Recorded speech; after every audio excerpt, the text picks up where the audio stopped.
Ir-rata ta' żgħażagħ meqjusa bħala vulnerabbli f'Malta kemm dawk li jgħixu mal-ġenituri u oħrajn li jgħixu għal rashom hija ferm aktar baxxa meta mqabbla ma' żgħażagħ li jgħixu f'pajjiżi membri tal-Unjoni Ewropea.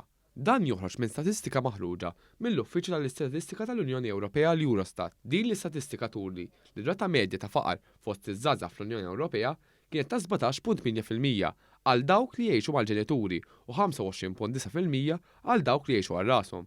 Dawn iċ-ċifri jikkuntrastaw b'mod qawwi mal-persentaġġi iżgħar Maltin b'10.6% u 8.7% rispettivament.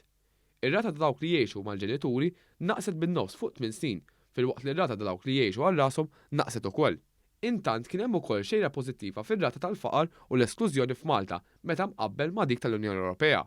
Mill-istatistika tal-Eurostat jirriżulta wkoll li ż-żgħażagħ għandhom intensità baxxa ta' xogħol jew low work intensity fis-27 stat membru tal-Unjoni Ewropea.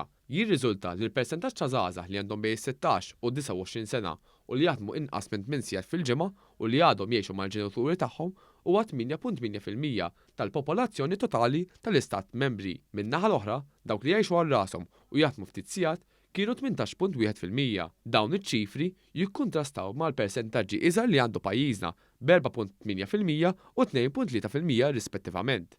Dan jfisser li l-proporzjon ta' żgħażagħ Maltin li jgħixu f'ambjent fejn l-intensità tax-xogħol hija baxxa huwa iżgħar. Dan joħroġ l-aktar evidenti fost dawk iż-żgħażagħ li jgħixu għal rashom f'Malta. Is-Segretarju Permanenti fil-Ministeru għall-Politika Soċjali u d-Drittijiet tat-Tfal spjega dawn ir-riżultati ġew wara dħul ta' numru ta' inċentivi tal-Gvern li jinċentivaw ix-xogħol bħall-istipendju lil-work benefit u bħat-tapering of benefits. Dawn huma kollha inizjattivi miżuri importanti u li kif rajna minn dawn il-figuri qed anke jikkontribwixxu biex qed ikun hemm tnaqqis sostanzjali fil-figuri tal-faqar fost iż-żgħażagħ.